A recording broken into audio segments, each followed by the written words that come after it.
Welcome to our class on Chassidus. We're going to be learning a beautiful, powerful, deep Chassidic discourse from the Rebbe. The name of the Chassidic discourse is called Amar Leby. The Rebbe said this Chassidic discourse on the night of the 3rd of Slichot in the year Tavshin Chav, 64 years ago. The Rebbe went on to certify and edit this Chassidic discourse in honor of the 3rd day of Slichot in the year Tavshin Memtes, 35 years ago.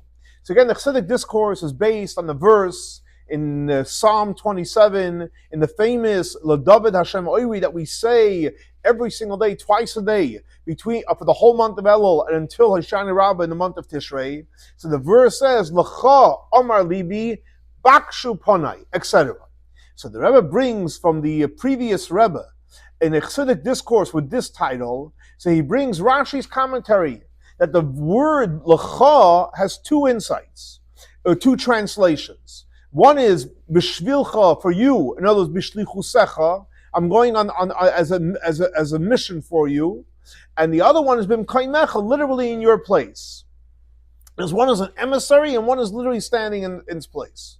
And he continues on the Chassidic discourse that that's in lecha. But then even the part in the verse which says bakshu panai, there's also two insights. In other words, one is that bakshu, it's coming from like a request and a techina, like a yearning, and also bakshu is like from a request, but actually to find something. So one is the yearning part, and one is actually literally the finding part. And he explains these two ideas: the yearning part or the finding part applies in prayer as well. Because what's prayer? Prayer is a yearning. But prayer is also, you should be successful and find the things that need to be fixed. And that's why it says, L'cha Amar Leby. It uses the expression of Bakshu Pani, it uses the expression of a heart, because these two ideas are in prayer. And prayer, we know, is work of the heart. And he continues on the Chassidic discourse that when it comes to the work of the heart, there's two ideas. One is with the essence of the heart, and one is with the heart. In other words, and he explains that you can say that these two ideas of Bakshu Panai, in other words, that the request and the yearning that comes from the essence of the heart, in other words, in order for the request and the yearning should be truthful, how does that happen? By awakening the essence of your heart. In other words, when the heart itself is talking to Hashem.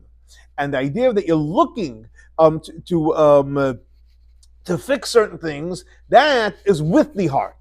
In other words, it's not with the essence of the heart, but it's with the heart.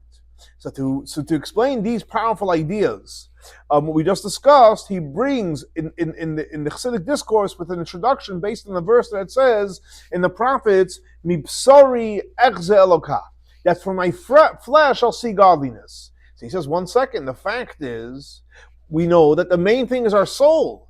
You want to see God from your soul. Why does it say from your flesh you're going to see godliness? And he explains that when it comes to seeing, there's two ways of seeing. There's intellectual seeing, and then there's physical seeing. In other words, what does that mean you see something intellectually? That's connected more to the soul. It's more spiritual. You meditate, you see things from a spiritual perspective. And physically seeing is more connected to the body. Now, this difference is also not only by the person seeing, but the thing that you're seeing. Why? Because the fact is, in everything that exists in the world, there's a body and there's a soul. In other words, even something materialistic and physical has a soul. And the same thing also, everything spiritual has a body to it. And that's why he says, Mipsari, from the flesh, I'm going to see godliness. Because what type of seeing is he referring to? He's referring to seeing in a physical way. In other words, how can you see it in a physical way? Because there are things of godliness, like, for example, the whole idea of Hashgacha Pratis. What does Hashgacha Pratis mean? Divine providence. That when you look into the physical world, the way things happen, you literally see Hashem physically running the world. And he continues on in the Chassidic discourse to explain the idea of Mipsari, my flesh, I'm going to see godliness. In other words, that the fact is practically, we know that the powers that the soul has come from where? Come from the Sefirot on high. Like it says clearly when God in the Torah says, Nasa Adam b'tzalmeinu kidmaseinu. Let's make man like in our image. So therefore, when you look at the powers that the human being has, you can see the Sefirot on high. And he continues on the Chassidic discourse. After he explains at length the idea of my flesh, you see godliness. So he says that in order to that the heart should be awakened, so you need a preparation for it.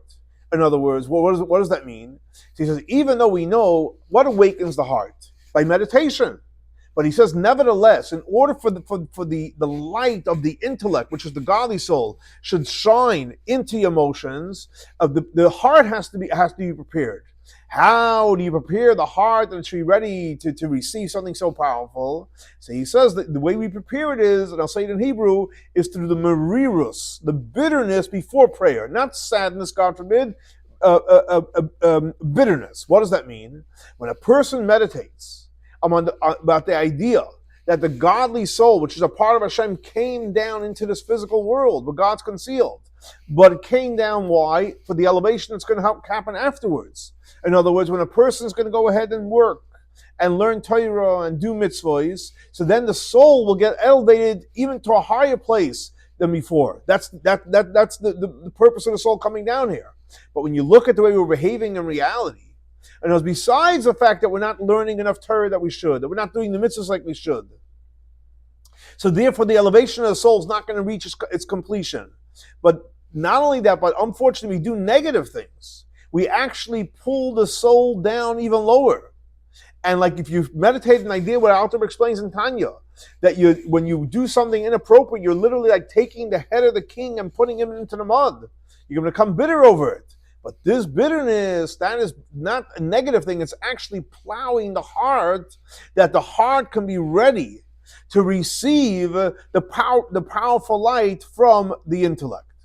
And he continues on the Chassidic discourse to explain that is a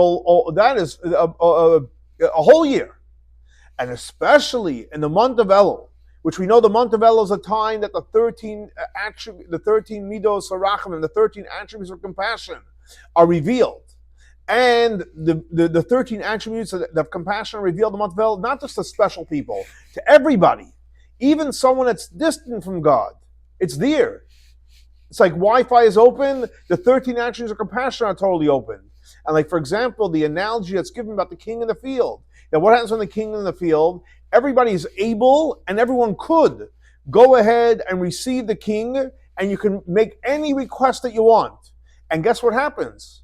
Anyone that makes a request in the month of Elul to the king, he receives everybody b'sever panim yafes, with a beautiful, friendly welcome, and he actually he gives you a great smile. He's welcoming you for everything.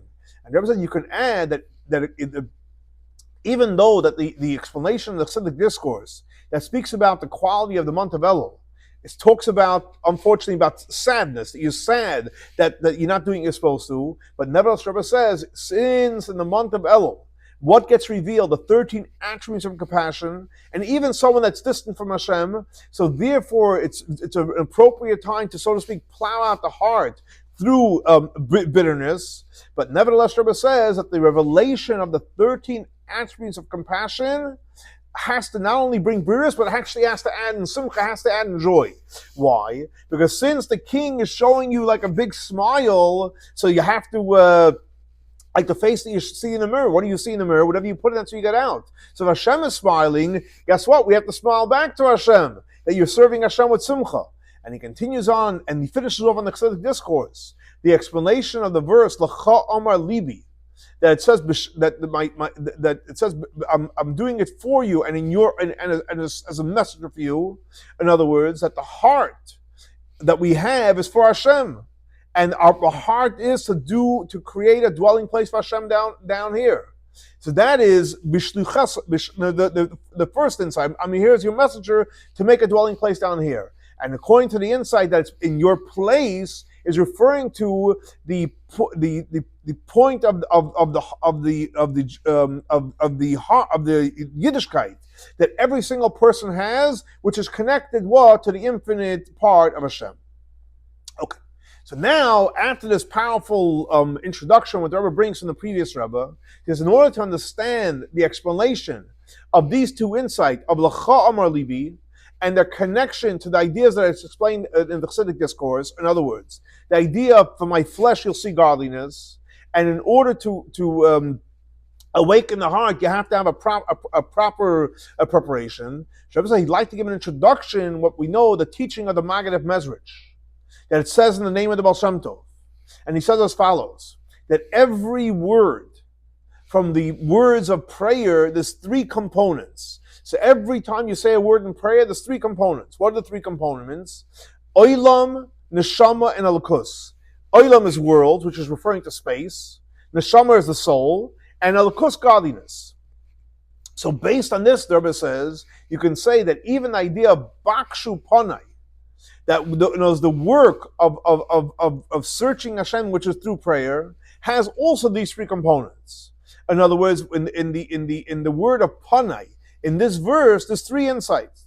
According to Rashi, that says the amar lebe, that means that the heart is saying as a messenger or in the place of Hashem. So what does Panai mean? It's referring to the Panai, the face, the internal part of a godliness. That's the first idea, the internal part of a godliness. And the Alter Rebbe explains that the heart says, Bakshu Panai, is referring to your internal part. And knows the internal part of my heart, which is the internal part of the soul. So we have godliness, the essence of godliness, the essence of the soul. And another insight in Bakshu Panai, that Panai is referring to the world of Atzilut, space. Because we know the four levels of front, back, right, and left. So they are referring to the four worlds. In other words, Atzilus, Bria, Asiya, and Asiya. In other words, behind is the world of Asiya. The left is Yetzirah. The right is Bria. And Panim is referring to the idea about Atzilus, the internal part of the worlds. So in other words, what the Rebbe is saying is that these, what we discussed before, applies to the internal part of Hashem, the Pnimius of Hashem, the Pnimius of the Neshama, and the Pnimius of the world of Atzilus. Now, in the idea of Panai, and every one of these three levels, again, referring to Hashem and the soul and the world of Atzilus, in every one of these three, there's two levels in general.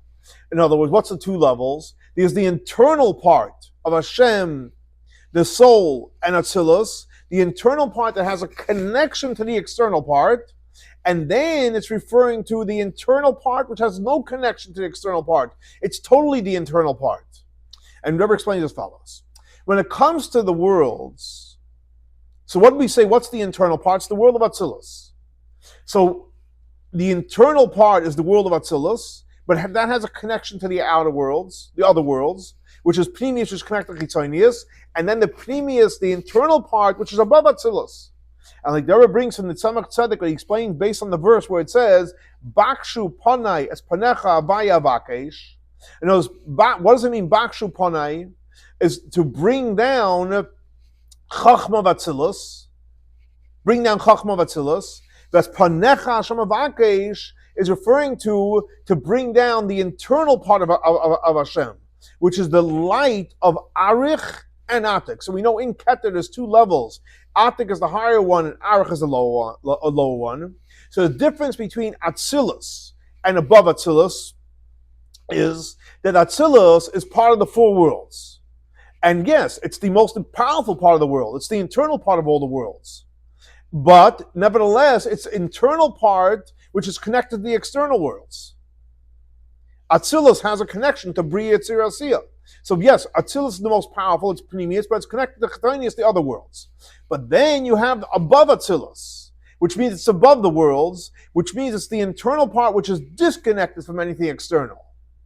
And the same thing applies to the internal part of the heart. You have the internal part of the soul, that you also have two levels.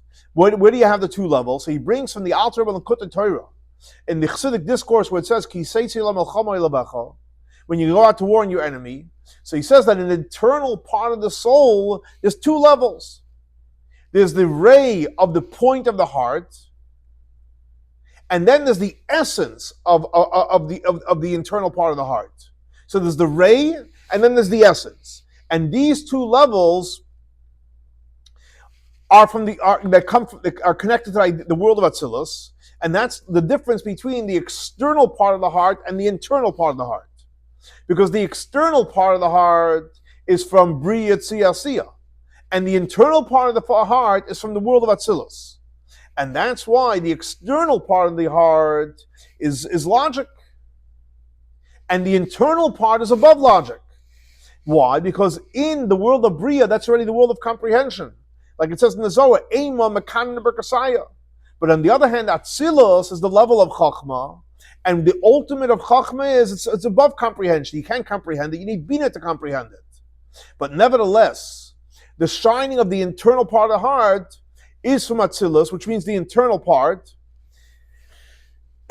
which basically is connected to the world of Bria Tziyah, and the essence of the internal part of the heart is from Atzilus itself. So again, just to recap before we go further. So you have the internal part, which is connected to the external, and then you have the internal part itself. So he gave the example of Atzilus higher than Atzilus, and he gave the example of the heart, the way the heart connects to the outer part of the world, and then the way the heart is in the essence of it. And just like on high, the level of Atzilus of Bri Tziyah is only the ray of Atzilus. The same thing also applies to the soul of the person, which is basically only a ray of the heart. In other words, so the ray of the internal part of the heart, that's the part that actually shines internally, but it goes from the internal part of the heart to the external part of the heart. Just like Atzilus goes to Biyah. But in the essence of the heart, that's the way the heart is in its internal level. So that's so far the two different levels of space of Atzilus and heart and Atzilus, the heart, the two levels of the heart.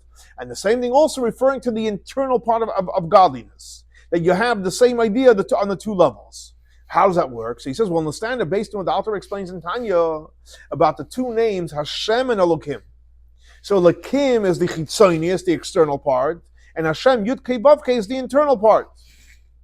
And Rebbe says he'd like to connect this with what's explained in the Likutei Torah, that the love of the external heart, where does that come from? It comes from the Oir HaMaleh, the part that's the light that fills the world, and the love, which is called the Ru'usa the Liba, the will which is above logic, that comes from the internal part of the heart. That comes from Oir HaSoiveh. Why? Because we know Hashem and Elokim, Yud Kei Vav Kei and Elokim, they're generally speaking, they're referring to Soivim and Amalei. So therefore the light that fills the world, which is basically connected to Elokim, that's the external part, and that's the source for the external part of the heart. And Oir HaSoiveh, which is the internal part, is the source of the love of the internal part of the heart. So based on this, you can say that the verse says, Panecha, Hashem, is referring to the essence of Hashem, which is higher than when it comes in the Shem Elokim. And it was this that Yud Kei Vav Kei is the internal part, this even after it comes into Elokim. And Panecha Hashem is referring to the essence of Hashem, which is higher than coming into the Shem Elokim. So you see, you have these three components, on all three levels. On the level of Elokim, Oir HaMaleh, Oir HaSoiveh, the level of the neshama, the internal part of the heart, where it's connected to the external part, and then the internal part, and the way he connects the two to Hashem Elokim, and the idea of in world Atzilus and heart and Atzilus. So you can say that this idea of Panecha Hashem, which we said is the internal part of Yud Kei Vav Kei, is even higher than the part of Yud Kei Vav Kei, which does not come into the Shem Elokim. So he's taking it even a deeper level. That this, we said Panei Hashem, we said, so it's high, it's even higher than that level. How is that? And he explains. Like it's explained elsewhere, based on to explain the verse that says, "Ve'emes Hashem la'olam," the truth of Hashem forever. In other words, even though the name Yud Kei Vav Kei, which is higher than getting enclosed in the Shem Elokim, that's regular Hashem. And Emes Hashem, the truth of Hashem, which means the truth of Yud Kei Vav Kei, is referring to the essence of the infinite part of Hashem, which is higher than Vav Kei, and is even then higher than the part that goes into the Elokim. So what does that mean? He says, well, explain it as follows. We know that the internal part of everything, like the Pnimius, the internal part of everything, is the thing itself. That something is a source for something else, that's already Chitzonius. So something that exists on its own, that's it. That's the thing itself. Once it's a source for something else, it's already the external part. So based on this, he explains the difference between the two different levels of the internal part on high, which is basically Yud Kei Vav Kei, or the infinite part, which is higher than Yud Kei Vav Kei. Why is that? Because Yud Kei Vav Kei, the infinite part of Hashem, what does it mean? It comes from Hashem creating the world. Now, obviously, with the way Yud Kei Vav Kei creates, it's automatic. And as we know, the difference between the creation of Shem Elokim is basically the way Hashem gets involved in the world. Like it says, Bereishis bara Elokim. But on the other hand, the creation of Yud Kei Vav Kei is automatic. Like it says the verse, Yahalu Hashem ki Yutziv Nevro, that he said and it happened automatically. So therefore, in general, the difference between Yud Kei Vav Kei and Elokim, so Yud Kei Vav Kei is more internal. Why? Because anything that's created is automatic. So he really has no connection to the creation.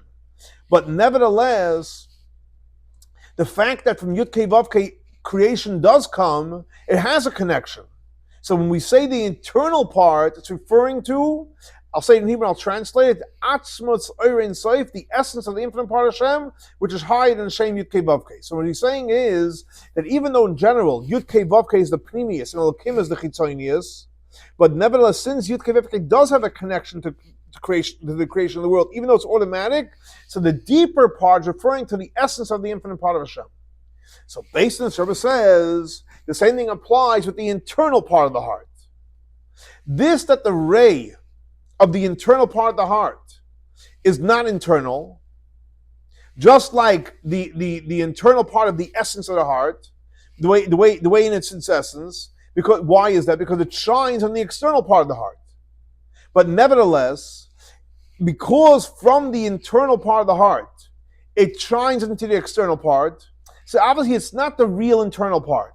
What is the real internal part of the heart? Is the essence of the heart, which has no connection to the external heart. And like we explained before, Panecha Hashem, which is even higher than Yud Kei Vav Kei. That from the Yud Kei Vav Kei that doesn't come to Shem Elokim. So he's saying just like in Yud Kei with Hashem, it's a deeper part where it has no connection to Shem Elokim. The same thing also in reference to the heart is referring to obviously a much deeper level. And he'd like to add an explanation with the connection of these two levels of the internal part of the heart, which basically means the ray of the essence of the heart and the essence of the heart itself, to the two levels of the internal part on high, which is basically Yud Kei Vav Kei, and the Orein Soif, which is higher than Yud Kei Vav Kei. And he's going to explain it based on what it says in the Torah. The Alter says, based on the verse, Ki seitei la melchama elevecha, when you go out to war against your enemy. So he says that what type of war is it referring to? It's referring to the war of the godly soul with the animal soul. Now this war is the war with the power of the soul, that's enclosed within the body. What part? What is that? It's referring to the intellect and the emotions.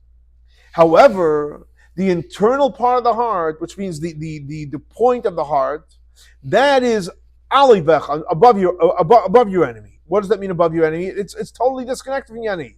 In other words, the internal part of the heart, the enemy doesn't have a stronghold, that can't grab it. And when you reveal the ray of the internal part of your heart on top of your enemy, then what happens is v'shavisa shivya. You're able to take captive. You're able to go ahead and transform the negative into the positive. But nevertheless, Rebbe says, the way it gets transformed from the negative to the positive, by revealing the internal part of the heart, that affects even the garments of thought, speech, and action. But in order to transform the emotions from negative to positive, that you need the essence of the internal part of the heart. And that's why it says, so let's recap. So Rabbi is saying is like this. There's two parts. There's the regular war, the intellect that deals with the animal soul. Then there's the internal part of the heart, which makes it automatic. And then but it only affects the thought, speech, and action. But to have a full transformation, that happens from the essence of the heart. And that can even transform the emotions. And that's why it says, V're'iso v'shivya. You're going to see in captive Eishes Yifas Toyar. So what is Eishes Yifas Toyar referring to? It's referring to the soul, the way it comes into the body. And in order to go ahead and take it out, The essence, which basically the intellect and the emotions from that captivity, that is through revealing the essence of the heart. And the Rebbe says you can say that in this idea, to in other words, transforming the garments, which comes through the ray of the heart. So when it comes to transforming just the garments from the ray of the heart, what does it say? V'shavisa shivya. And when it comes to transforming the emotions by revealing the essence of the heart, it says v're'isa, not v'shavisa. It says v're'isa. You're going to see why, because when it comes to the ray of the heart, there's opposition. There's opposition, and that's why in reference to this level it says Ali Bechem Bav. Why? Because in reference to the ray of the heart, there is an enemy, but you're above the enemy. You're top of the enemy. And the enemy basically doesn't have a way to get his foot in the door. But nevertheless, to take these ideas of holiness, which basically means the thought and the speech and action of the soul, to take it out of captivity, how does that happen? It comes from the ray of the heart. So it has to be work. V'shavisa shivya. You have to deal with the enemy. It's not obviously in a way of war, because the ultimately that on this level it's not real combat, but you still have to deal with it. But when it comes to the essence of the heart, which basically is referring to from the neshama, the level of the yechida of the neshama, over there's no opposition. Like we know it says in the Talmud, when it comes to the highest level with the of yechida, bavua, the bua lesnu, there's no opposition there. So therefore, the way to nullify the opposite of holiness by revealing the essence of the heart, it's not that it totally nullifies it, but when the essence of the heart comes out, there's no opposition, there is no other side, and that's why when it comes to the revealing the essence, it says v'ra'isa b'shivya. You're going to see. What are you going to see? And as when you have the revelation of the essence of the heart, so then what happens is the level of the soul, that was originally held captive, it gets revealed on its own, v'ra'isa, and you don't need to go ahead and take it out. So the Rebbe is saying there's three different levels. There's the level of the combat, where the intellect has to deal with the struggle, but then there's the ray, which basically there is room for opposition, but it's successful, the thought, speech, and action. But then when you reveal the essence of the heart, then v'ra'isa, there is no opposition. You're able to transform even the emotions. So the same thing also on a spiritual level.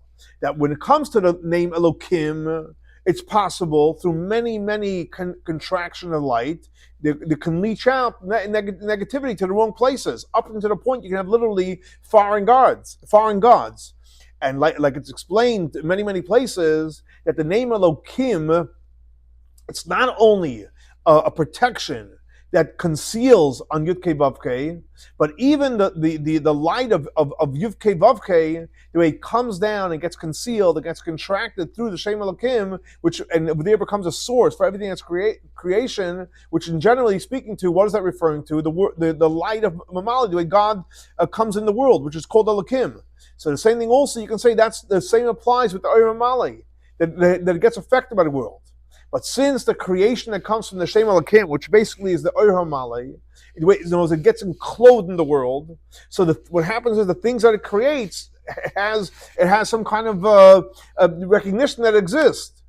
And the way to nullify it, and you nullify it because it feels like it's alive. So it can only have the level of bittul hayesh, which means it's a something, and it acknowledges. And unfortunately, because it is a something, you can come out. It can be a real something, up until the point you can have a real yesh, literally of the opposite of holiness. You can have idolatry, but in order that it shouldn't be any room for any arrogance, any existence of anything opposite of Hashem, in order to do that, you have to reveal not only the Shem Elokim, Oyer Hamala, you have to reveal the Yud-Kei Vav-Kei, the Ur HaSoivet. And over there, the creation, like we said, is automatic. And therefore, anything in the world that was created has really no independent existence. And then you're able to have, through Yud-Kei Vav-Kei, you're able to have Bittul Matziyas, where the thing is totally nullified.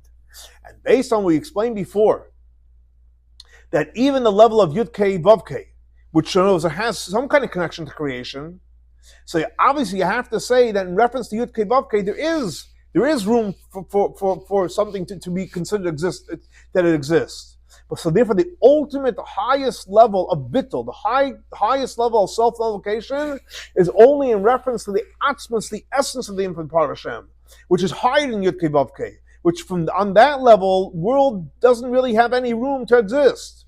So therefore, the Rebbe says, based on this, you can say, in order to totally eradicate, not only eradicate, that there shouldn't be even room for any arrogance, the only way for that to happen is by revealing Atzmas Ein Sof, when you reveal the essence of the infinite part of Hashem, which is higher than Yud Kei Vav Kei. And that's why it says, Lo yeh lecha elokim al chein rapanim, you shouldn't have any other gods. And in order that shouldn't be any room for any other gods, al panai, you need pnimius. And like we learned, what's real pnimius? It's the essence of the infinite part of Hashem, which is higher than Yud Kei Vav Kei.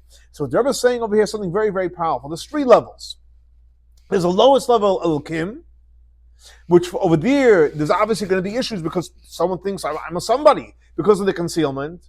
Even in Yud Kei Vav Kei, where you can totally have the level of bittul acceptance, but nevertheless, there is still room for some kind of yeshus to be. But the ultimate, if you want that there shouldn't be any opposition whatsoever, you have to connect the Atzmas Ein Sof, and that's why he says Al Panai. Like we said, the pnimius, the most internal part of Hashem, which is referring to the Atzmas, the essence of the infinite light of Hashem. And Rebbe goes on to say, he says like follows, you can say that these two ideas, L'cha Amar Lebe B'kshou Panai. And as we learned before, what did Rashi say? That what is L'cha? I'm coming as a messenger, and I'm coming in your place. And the two insight in B'kshou, which means I'm searching, versus I'm trying to accomplish. They go together with these two ideas of Panai the Pnimius. Why?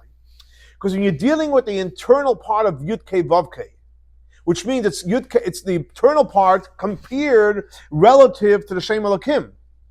And that's what in reference to Hashem. Where is that in the human being? That's the ray of the internal part of the heart. So that would be connected to the insight of what? I'm coming before you and as an emissary of you. And as the heart is a messenger of Hashem, and basically a messenger is coming to help to do something. But the message and the mission on this level of the internal part of the heart is to bring light in the external heart in order to be successful in the war against the animal soul. And the main success by revealing this level is only wearing the garments of thought, speech, and action. But in order to be successful in this level of thought, speech, and action, it should be complete. So it happens through the emotions of the heart. So basically, you're working with the heart, and based on this, the insight of B'kshou Panai means you're searching and you want to accomplish something, and as you want to accomplish that, everything should be on the level of Hashem. Now, that is from Yud Kei Vav Kei. But when you're dealing with the internal part of the infinite part of Hashem, which is higher than Yud Kei Vav Kei, and how does that relate to in the human being? It refers to the essence of the internal part of the heart. So therefore, when it says L'cha, it's not as a messenger. No, I'm in your place. There's nothing else other than you. And like we brought before in the second chapter, that from the saying that it's referring to the internal part that every single person has that's connected to the essence of Hashem. I'm here representing you, not as a shliach, but you are here, and I'm just here to represent who you are, not as a shliach as independent, but part of you. Now, in this level, there's no room for it to be a messenger. Because the internal part of the soul, it's not a middleman for something else. I'm fulfilling yours as if I'm fulfilling your mission. No, I am here as if you're here. And the work on this level is the heart itself, not with the heart itself. That the heart itself is revealed. Because when it comes to the internal part of the heart,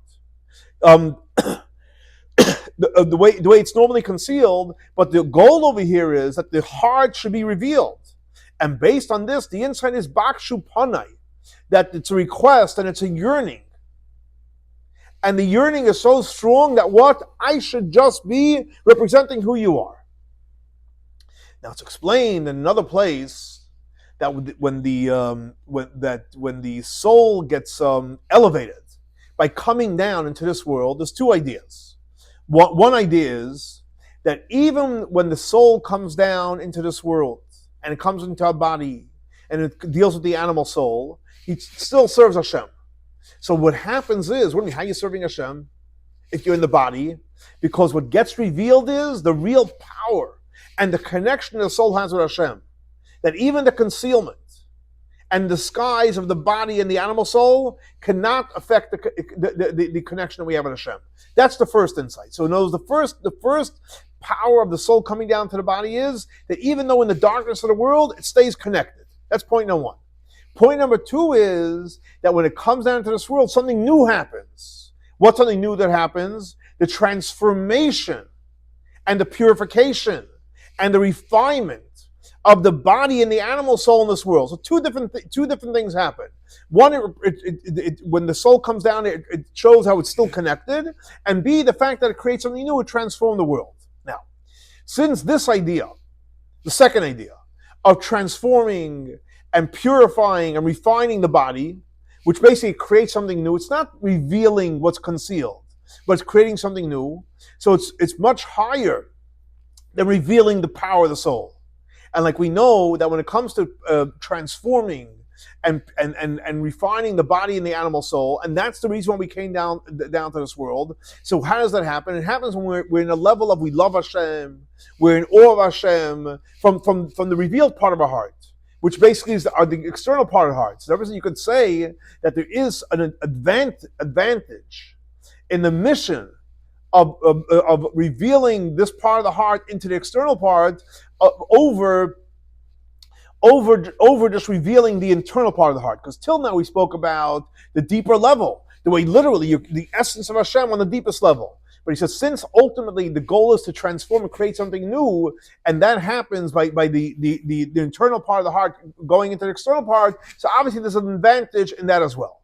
Rabbi says you can say that's what it's explained in the Chassidic discourse, and that's why he uses the term "mibsari echzer laka."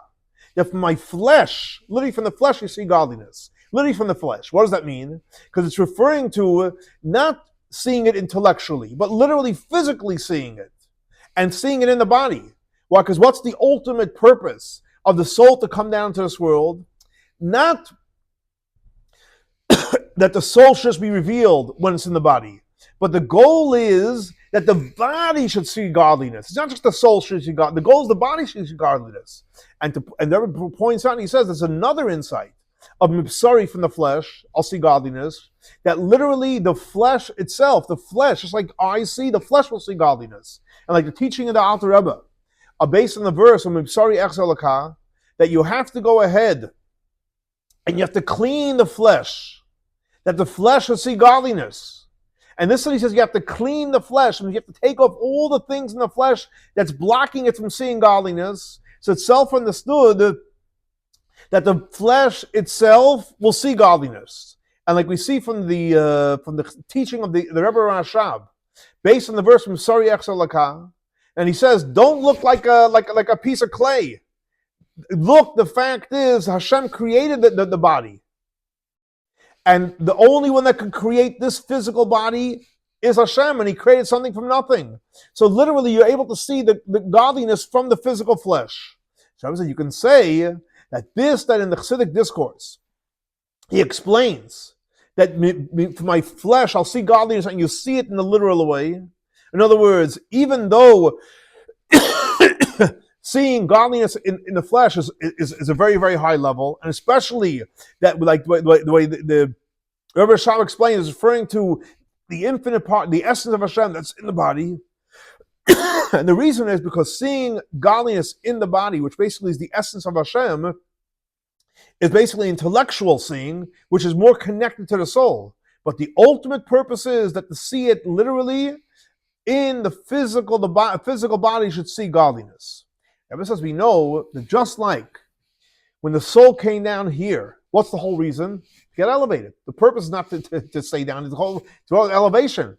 The same thing also when the light of Hashem, the light of godliness that comes down to create the world, the whole purpose of the light is to create an elevation. So based on the surface, you can say that that Yud Kei Vav Kei comes down and allows it itself to be connected with Shem Elokim. Why does it want to do that? In order to create this world, so the light gets elevated even higher, the way it's in its source in the infinite part of Shem Havaya, of Shem Havaya. Why is that? Because it's coming down and allowing itself to connect to Elokim. And the elevation that happens in the light is to create something totally new, which basically means you're revealing godliness in the physical world, and that didn't exist before. And like he explains before, that the ideas of godliness, like for example, divine providence, that literally you can see God in this physical world, and literally you can see it literally. So therefore, you can say that that's why in the Chassidic discourse, that we say that you see in a physical way is referring to the body. It's both applies to the person that sees it, and also the thing that you're seeing. That the powerful idea is that in the internal part, which is connected to the external part, and it comes down to the external part, is both in the person that the body sees godliness, and also in the light that the revealed part is literally in the physical world. And the same thing also Rabbi says applies into our spiritual work. That when the intellect, which is we know the highest part of the person that we have access to is the intellect. And because the fact is we know the intellect, also the nature of the intellect is to connect to higher things. But the intellect, it wants to be more aloof, and it comes down into the emotions, which is the lower part of the person, because we know the nature of the emotions is, to be materialistic. So when the intellect is busy elevating the emotions, even though it's a downgrade, it actually elevates the intellect. And the main elevation that takes place, not that the light of the intellect, it shines in the heart, but when you're creating something new, that you're actually awakening the midos, you're awakening the emotions, that the emotions become new emotions. And you can say that this is the reason that in order to transform the emotions, the emotions has to be prepared. Why? Because the main revolutionary idea in awakening the emotions is that when you're awakening the emotions, not that there's a super light that comes in, but the emotions itself get inspired. And therefore, the Rebbe says you can say the same thing applies also with the king in the field, in the month of Elul. So even though, 1 second, it's a downgrade for the king, the way he's in his palace, like Rosh Hashanah, everyone comes to shul, Yom Kippur, etc. Because when the fact is, when the king is in the palace, and over there he's wearing his crown and he's wearing his fancy garments. However, when he's in the field, he's dressed like a simpleton.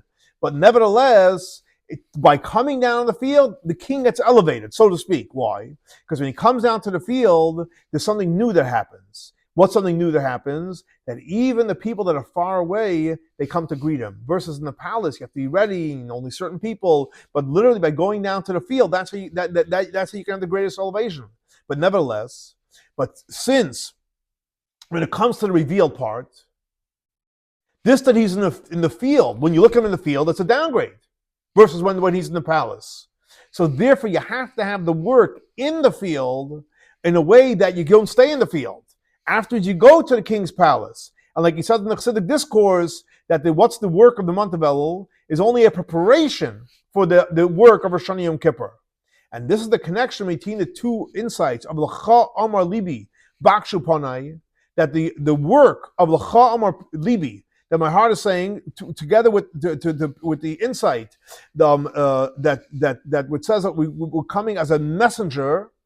As the goal is to finish the job down here, it has to be in a way to reach the next level of in your place, which means to reveal the internal part which is connected to Hashem. So he's giving a beautiful insight. He says like this, that the two different insights of Rashi, it's not the two different.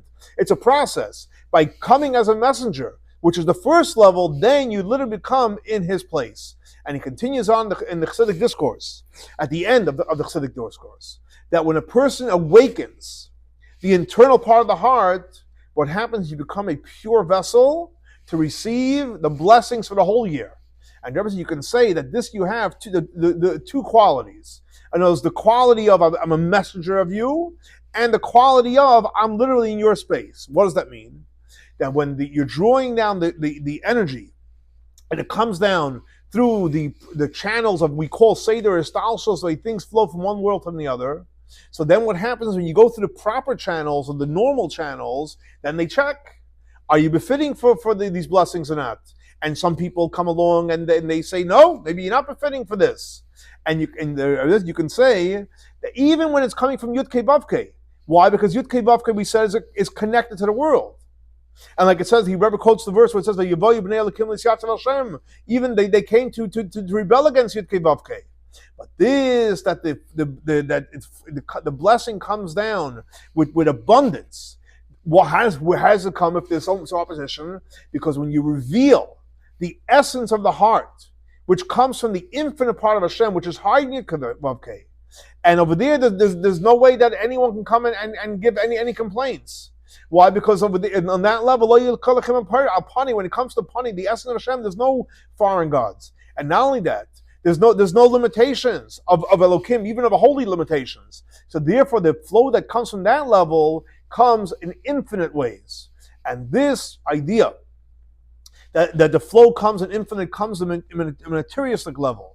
And how much more so that it comes not only from on high, that in other words that the person becomes literally a vessel. We become a vessel to receive all the blessings. Why? Because when a person does the work by bringing out the internal part of the heart and brings it into the external part of the heart, so we create that the materialistic world becomes a vessel for Hashem.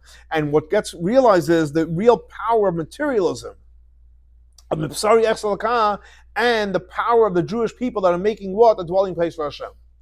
And Rebbe finished off and he said something very powerful. Since that the avodah, the spiritual work of the month of El, you have both components. In other words, that the work is done in the field, but nevertheless you're going afterwards to the palace of the king. So therefore, what happens is when it comes to the flow, you have both type of flows. That what it comes down a lot of good too, with a lot of good, good, which is with off the charts.